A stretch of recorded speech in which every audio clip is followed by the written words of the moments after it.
প্রচণ্ড এই গরমে কলিজা ঠান্ডা করতে এক বাটি ভ্যানিলা আইসক্রিম হলে আর কি লাগে। আসসালামু আলাইকুম। আজ দেখব দোকানের মতো পারফেক্ট হোমমেড ভ্যানিলা আইসক্রিম। প্রথমে 1 কেজি লিকুইড মিল্ক চুলায় জাল দিয়ে অর্থাৎ 2 কাপ করে নিতে হবে। দুধ যত ঘন হবে আইসক্রিম তত টেস্টি হবে। এবার 2 চামচ গুঁড়ো দুধ আর 1 চামচ কর্নফ্লাওয়ার অল্প পানিতে গুলিয়ে দুধে দিয়ে দিচ্ছি। এটি আইসক্রিমকে অনেক বেশি ক্রিমি করে তুলবে। এরপর হাফ কাপ চিনি দিয়ে মিশ্রণটি ঘন হয়ে এলে নামিয়ে ফেলুন।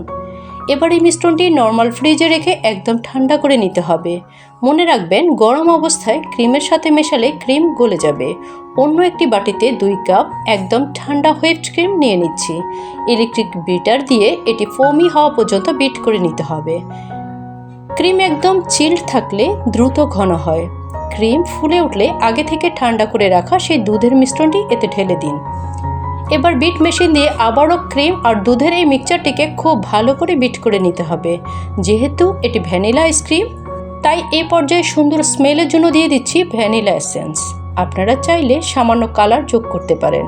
সব কিছু মিক্স হয়ে গেলে একটি বক্সে ঢেলে ওপরটা সমান করে দিন এবং কিছু বাদাম কুচি ছড়িয়ে দিন।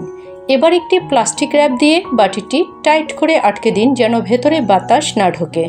বাতাস ঢুকলে কিন্তু আইসক্রিম বরফের মতো শক্ত হয়ে যাবে।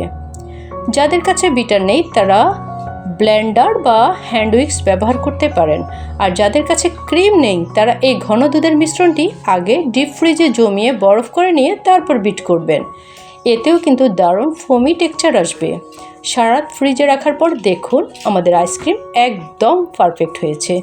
পুরো ভিডিওটির লিংক ডেসক্রিপশনে দেওয়া আছে, আপনারা চাইলে দেখে নিতে পারেন। রেসিপিটি ভালো লাগলে লাইক দিন এবং আমার চ্যানেলটি সাবস্ক্রাইব করে পাশেই থাকুন। সবাই ভালো থাকবেন। আল্লাহ হাফেজ।